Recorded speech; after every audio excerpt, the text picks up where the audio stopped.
Kati abo abali awo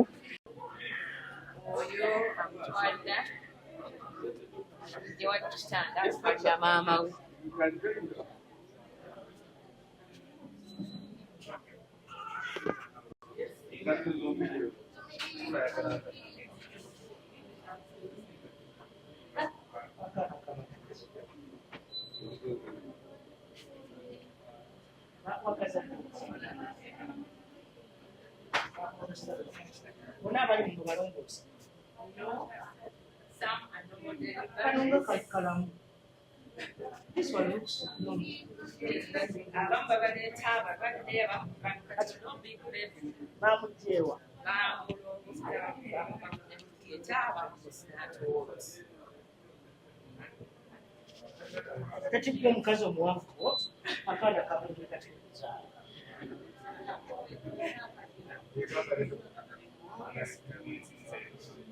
Now we're almost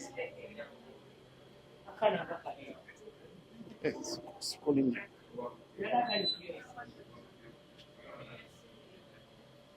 I take Bakana car. Bakana Baka Shazin. What's your cousin? I think the government was I think Katina. Akumaduka sobola kuba tuweka bango mukazi naye bakulongoseza bachakana kaliwa wazaliddewo ekasabusabu ate bakulongoseza akana bakikalye kakooyi ate kali naawe tebakulongoseza kati kyebagamba nti abakazi bawo bonna babalongoosa si kituufu ono yekayeka ate nga w'amaanyi mane mulimu kirangirisa afe ku bbaasa afe ku bwana obwana alina bubiri kano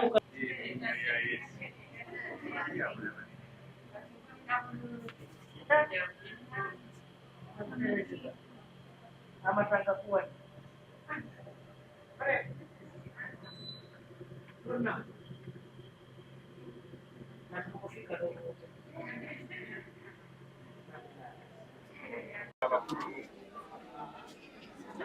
abakyala musiibye mujeeyo onalimo prime minister ayagala babuga ku lunaku lwokubiri ne bamubuuza ekibuuzo nti Mukono ng'abalwadde bangi nnyo Oweekitiibwa Pulezidenti nga tebafiibwako ekyobutafiibwako mu kigaanyi si kyekyo babafaako lwakuba waliwo obufunda kati ekyobufunda ngenda kikolako mbasuubiza kikolako naye bino twalibadde twabikola dda mulonda batatuuka gye tuli mulonda ba TV mulonda bemulisa ku marediyo ne ku TV tebatuuka gye tuli. In fact njagala kusiima omwami bamuyita Mwesigwa ayagamba president tuli fenna president naga Nabbanja majegere lumba kati numbye kubanga ababaka bamwe tebakola Takasiya tukozemo omulimu omulungi nga ye tubulamu ebizimbe twakola ensobi tetusuula Kibule ne kunaakomawo mu bwa minisita atuyambe Mukono tuli bubi Kibule nga taliiwo tuli bubi.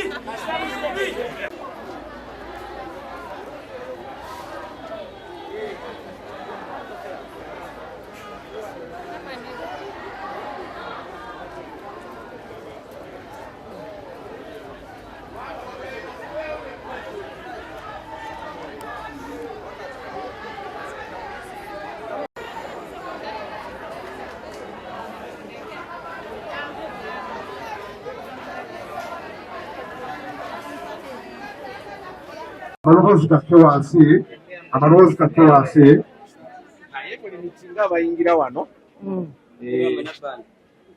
afande let's limit kati bano be bamaama abajja n'abaana nga bakazaala abamaze okuzaala bamu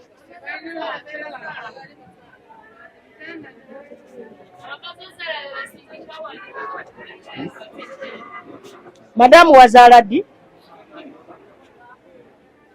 wazaala lwakubiri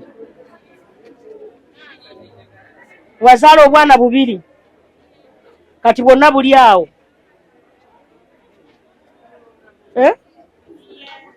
eri tolinayo kitanda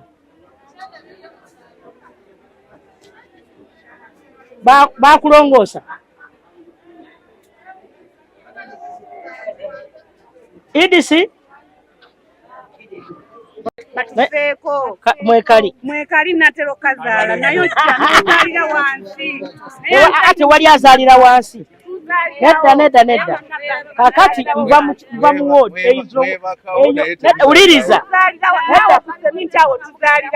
awo wabweru awo kati kazaale tulabe kazaale madamu tobeera negative amazima yogera amazima mami toyogera lwakuba olabye okwebaka wansi bebaka wansi mbalabe naye okuzaala nsaaza ebitanda biriyo 4 gye bazaalira ate nga waliwo omukazi ogu azaala abaddeyo omu ebitanda 3 nga tebirina azaalirako akati baleka ebitanda ebiri wali nga biri byerere ne bakuzaalisa wano wansi anti musawo waliwo olunaku lwojja nga webali bangi nga bakyala bangi ensonga lwaki nzize wano uliriza ensonga lwaki nzize wano president yantumye waliwo omwana ow'amawulire yamubuuza ekibuuzo nagati abakyala abali e Mukono bali eyo the hospital is congested nange nkirabye naye bino biri supposed kulabibwa bamemba ba parliament mwe temulonda mama tulonda mwalondani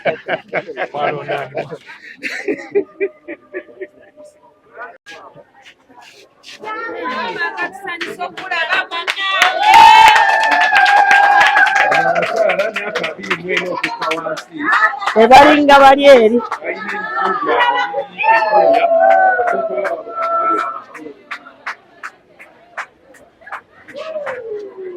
abalala basigaleyo eri kubiko tubeere mu malwaliro gokka noono mwennyini tasobola kukikola tugenda we tuwulira nga wali issue oluusi bwe tuba tupulaninga issue zino nga tezivuddeeyo tetusobola zikolako naye nkitegedde bulungi mwetaaga eddwaliro eddene okusinga ku lino ekyokubiri nkitegedde bulungi nti obuweereza bwaffe obwa gavumenti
Between 600 and 1,500 cylinders as a capacity.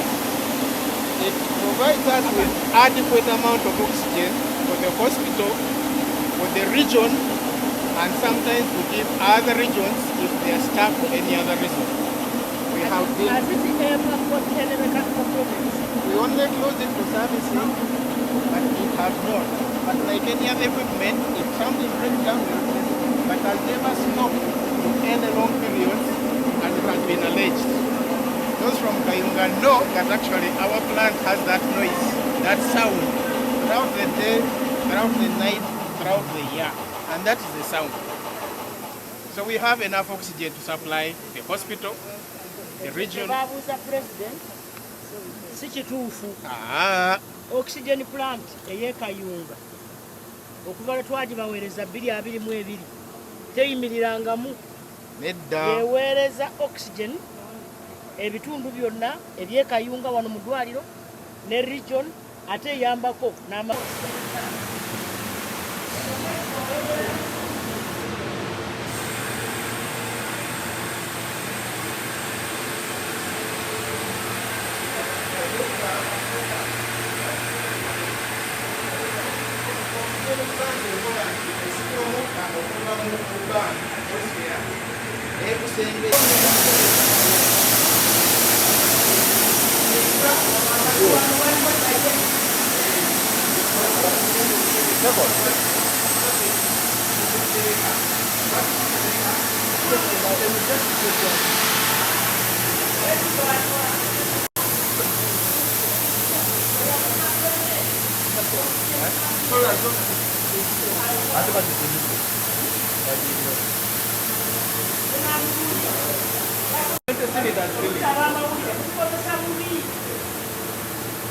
kino yalimbye president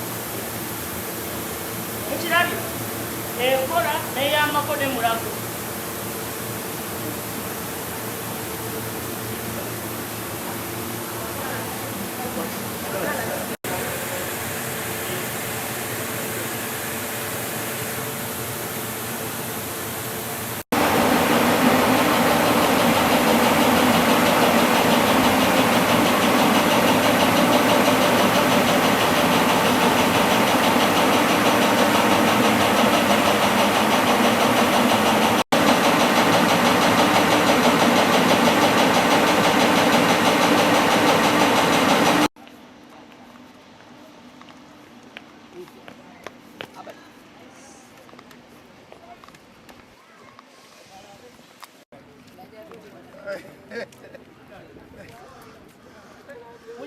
bannaffe muli bitya mikwano gyaffe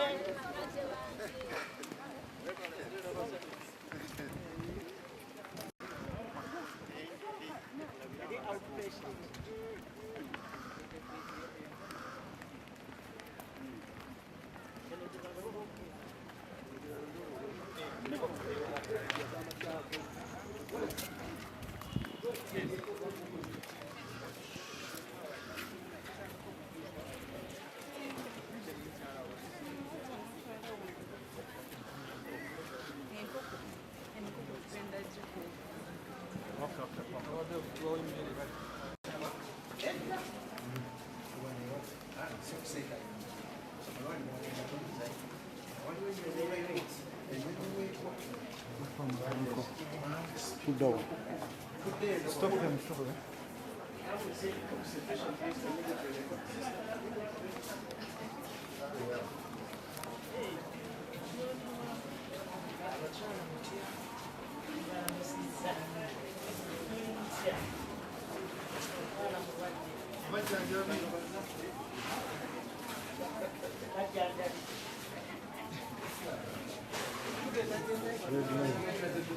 A bed. And then we take them where we are going next. Those who are So how many beds do you have? We have 9 beds. 9. Yes. Siri. These are babies. Mwonge. One of the story in the one. Just want to know how many babies. So currently we have around 25.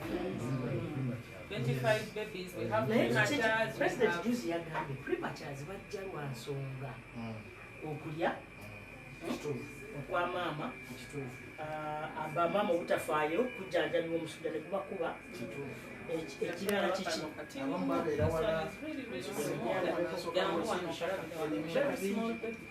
This one is less than a kilo. This one was 800 grams. One in a garden, but an adolescent mother, 15-year-old. By the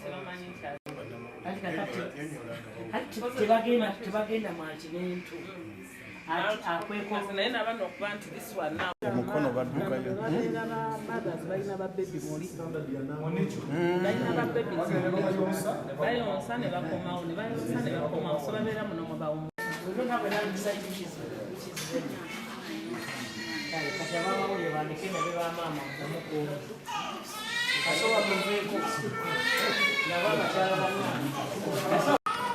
Aba kamera muve.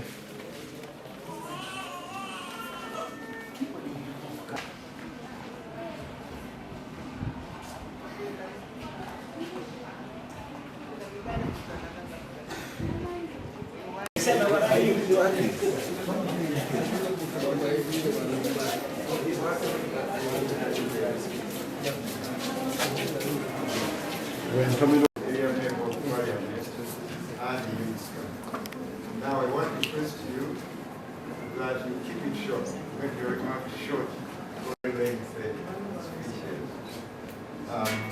So may I now take the honor to invite the hospital director to give you mandated to give them practice and also give them support in their skills. So if people end up moving from Ugandan consultants. Why? Because we could not pay them very well. Nega kati tubasasula bulungi gende mulago labe mulage ejjudde. Bwe bamulago nga tewere. We produce enough oxygen for this hospital, for this region, and oftentimes beyond this region. We rarely go up to the capacity, which is 1,500. We usually are between 600, 400, 500, and 600. But our capacity is 1,500. For the record, we have had Yumbe Hospital collecting oxygen from here. We've had Kamuli Hospital collecting oxygen from here. When the Ginger Hospital was running a surgical camp, we served all the oxygen that was needed for the heart camp in Ginger. So for some people to tell such a big lie, we just have to pray that they see the records The records are there showing day by day what amount of oxygen has been distributed. And I saw books from all the way 3 years ago. So we are able to say that it's been operational, and I'm also one of those who validated that. Can I respond to those lives? We are glad that evidence speaks for itself. We are able to see that the allegations muted by one of the journalists could not be sustained when you came here. And that's the very reason why this same journalist could not reach this place. Although he reached Mukono, but he was unable to come here. So that type of journalism is very unfortunate. And we should not have such journalists, in this display. Because we waste a lot of time. Imagine how much time has been wasted on a lie. Although it has been an opportunity as well, like the RDC said, but we have wasted a lot of time. So many people had to give up certain other activities to come here.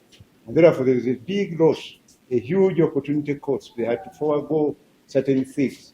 The doctor is here, will be operating some patients. Actually, just imagine how many, health workers are here. So time wasted because of lies. So I want to urge the journalists. They are lying, imagine, to the head of state, the fountain of honor, at that level. Can you imagine what problems we are causing for most of us? Kayunga Hospital is known to be one of the most efficient hospitals in Uganda. Maternity yaffe ya level ya center 3 bwe twafuuka 4 tewaliwo nnyo kyeyongerako, bwe twafuuka hospital era tewali kyeyongerako, so ng'ate obungi bw'abalwadde bwo bwakola ki bweyongera. Bwe bweyongera abantu bazaala ng'era bwe bazaala mu malwaliro amalala ne tubawa care. Kiba kizibu gy'ozaalidde okulekayo omukyala yeebakeyo ng'ate waliwo abalala abeetaaga okukola ki okuzaalirayo. Kiba kizibu ebitanda bye tulina biri 8 mu postnatal abazadde obuzaazi, waliwo ne wodi endala ya postnatal erimu ebitanda ebirala 19, kimekinga ebitanda ebyo 27 olunaku tuzaalisa abakyala abasukka mu 30. Kitegeeza tuzaalisa abakyala nga 9 n'omusobyo omwezi. Nti abaana baffe balwala pneumonia. Honorable Prime Minister, kya mukisa nti ogenda kulabako ku bitundu ebimu. Tuyina NICU. NICU is a makeshift structure. Naye nga ekola. Eri equipped, mulimu n'abasawo. Tuwa abaana ebitanda 200 buli mwezi. Naabo abasinga obungi bizibu ebyetoolera mu butassa nga bazaaliddwa, ebyetoolera okuzaalibwa nga tebannatuuka, n'abatonotono abafuna infection. N'abafuna infection ezo tukizudde nga bava amalwaliro agatuliraanye. Amalwaliro agatuliraanye tegalina NICU. Ebiseera ebisinga referrals ezisinga zijja wano. Ne kituleetera okuba nga nayo tulinayo omujjuzo, naye nga tebalwala pneumonia olw'okuba nti baasuze wansi, balwala nti gye baazaalira oba oli awo balina obuzibu. When we tell you please elect members of parliament who can connect easily with government, this is what we mean. I believe the press has seen the difference between Mukono, which is a municipality, and Kayunga, which is a town council. Yeah, and you clap for that. I have never heard Honorable Nambozo, neither any member of parliament from Mukono, requesting for the facilities, requesting for construction of other facilities. I have never. They only complain. Are there people suffer? They are busy complaining. But what I saw there, which is positive, is that the turn-up of patients at that hospital shows that those doctors who are working there are giving a service. Otherwise, they wouldn't come. The place is too crowded to the extent that we had nowhere even to pass. The pregnant mothers, those who are in the queue to deliver, It's busier than here. But of course, we appreciate that this is a regional hospital. You only get referrals, maybe apart from the president on Monday. And I'm also going to write a report that Mukono needs urgent attention. Despite the fact that their MPs are not bothered. For them, they are now, I think, agitating for change of government, which is not going to take place, by the way. You know, sometimes some people, they don't want to talk about issues of people. And this government is not going to go tomorrow. The way I see,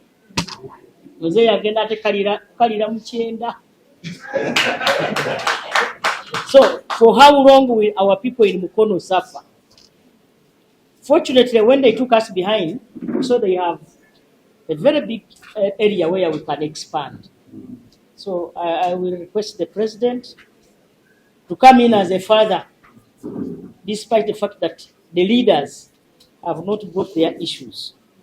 The difference, when we tell you, please elect members of parliament who can connect easily with government, this is what we mean.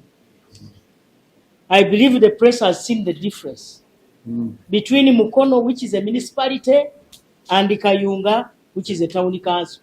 Yeah, and you clap for that. I have never heard Honorable Nambozo, neither any member of parliament from Mukono, requesting for the facilities, requesting for, construction of other facilities. I have never. They only complain. Are there people suffer? They are busy complaining. But what I saw there, which is positive, is that the turn-up of patients at that hospital shows that those doctors who are working there are giving a service. Otherwise, they wouldn't come. The place is too crowded to the extent that we had nowhere even to pass. The pregnant mothers, those who are in the queue to deliver, it's busier than here. But of course, we appreciate that this is a regional hospital. You only get referrals, maybe apart from when the president was being nominated. Soon after his nomination, they allowed the press, he conducted a press conference. It is during that press conference that one of the journalists asked him a question. Why the oxygen plant of Kayunga has not been functional for the last many months. In fact, he talked of 2 years, isn't it? But you have all seen that the oxygen plant is functional and is serving Kayunga Hospital and the region, including Jinja and many other hospitals. So I can ably now say that was a big lie to the head of state. Kati omwana alimba president nti oxygen plant tekola. Kweli ebadde tekola. Kumazima president waffe nga twakamusabuukulula.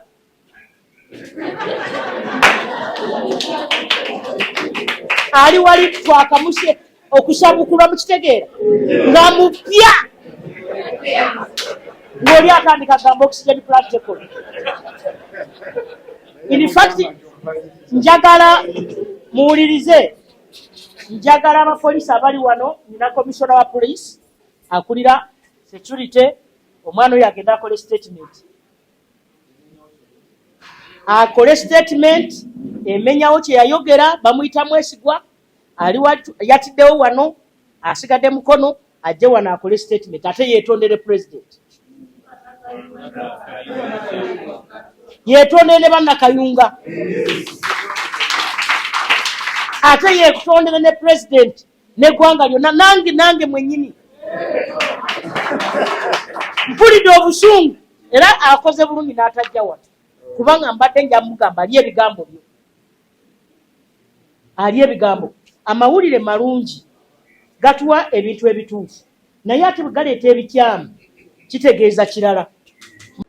Oluvannyuma lw'omugamba nti eddwaliro lino lirina ebizibu ebyenjawulo. Kati ansindise okwetegereza ate tusale amagezi butya bwe tubimalawo. Era ku bbalaza lipooti nja gimuwa. Mugambe nasanze abakyala abazze okukebera nga bangiko. Ekyokubiri nja mugamba abakyala e Mukono bazaala. Nti bali bize. President n'alagirira waawo. Ate n'addamu n'ankubira n'essimu. N'agamba njagala okumanya omwana kye yayogera oba kituufu. Ekisooka njagala okutegeeza eggwanga nti kituufu eddwaliro funda nnyo okusinziira ku bantu ab'e Mukono. Abakazi abali ebweru tubasanzeeyo yadde bali baba balinze abaana baabwe abali mu kangalu, abamu bali mu incubator. Abakyala mulabye bambi gye babakeberera embuto nga wafunda nnyo, temufunye mukisa genda gye bazaalira. Waliyo ebitanda bina nga naye n'omusawo waayimirira, wafunda nnyo. Njagala okusuubiza bannayuganda n'abantu b'e Mukono kuba lino eddwaliro liri ku kkubo. Oyinza okuba otambula naawe ne weesanga ng'oli Mukono olwa accident n'ebirala. Ati se eddwaliro lino liri strategic. Nyinza okwogera ku nsonga nga bbiri. Ekisooka, eddwaliro lino baŋŋambye lyali health center 4. Bwe lyasuumuzibwa ebizimbe tebyayongerako. Kati ate nalyo baalisuumuusa okuva ku health center 3. Maternity gye ndabye wali ya health center 3. Ate ng'eno hospital. And so njagala okusuubiza bannayuganda nti bino byensonga lwaki tetugenda okukolako. Naye bino twalibadde twabikolako dda. Amazima ga Katonda mubadde mulaba nga tutambuza emirimu. Naye ebizibu ebimu tubijja mu babaka bamembers ba parliament. Kati bamemba ba parliament abatali ba NRM tibafuna mukisa kusisinkana president buli kaseera. Ate abamu kati nze nga nambuuze tajjangako mumanyi ne tajjangako mu ofiisi yange. Ebintu ebisinga tubikolera mu ofiisi.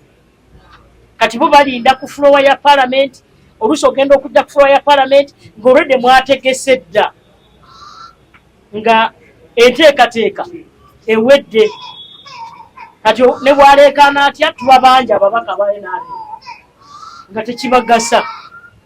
So n'osanga nti kati okukwebera kw'ekitundu kino nze ngamba bajja kubanga nabo balaba nti obuvunaanyizibwa bw'omubaka abanga kalaba alaba okujjanga ku ddwaliro wano simanyi mirundi emeka jjajjawo n'alabira ddala bino ebizibu tabijja mu mawulire. Singa obadde memba wa parliament n'aligambe oyi naye mwesigwa musajja wattu wa mawulire. Ab'amawulire bameka abaafuna omukisa ku olwo. Singa teyafuna mukisa ku olwo olunaku nga president okubuuza president. And so nze njagala okubagamba nti bwe mulonda ababaka ba NRM omukisa gyeyongerako ebizibu byammwe okutuuka gye bikolerwako. Kuba mukimanyi nti era President Museveni ajja kusinga ne kati agenda kusinga. Temukiraba ab'amawulire kuba ndaba wonna wonna we tugenze mu Uganda muzeeyi gwe bagenda era okulonda.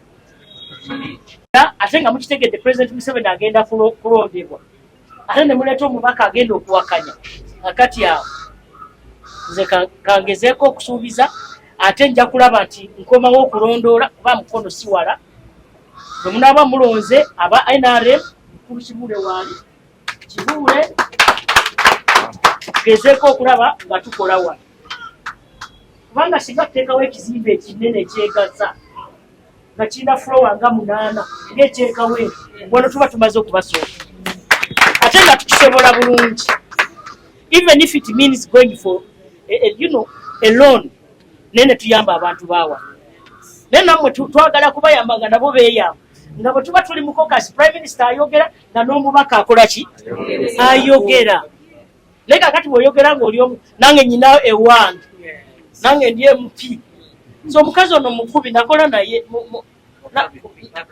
Nakavulu nayogera nayo mukazi w'amaanyi okusinga okumamanta. Some people are really tested. Like this woman was working with us in the NRM parliamentary caucus. Amanya ababaka bye bakola. She's highly trained. Singa bamuwa omukisa naye agira. And however, when we were in Mukono, we found out that there was some truth in what he said. The fact is, we found mothers who were being treated from outside the hospital. It is true that that facility was once a health center 3. When it was upgraded to health center 4, the maternity ward was not expanded. It is too narrow. They have only 3 delivery beds. You had some mothers saying that they have to chew. They wait for mothers to be delivered, and sometimes some mothers take long in the labor ward. So that hospital needs urgent attention, which we are going to give. We're going to give it urgent attention.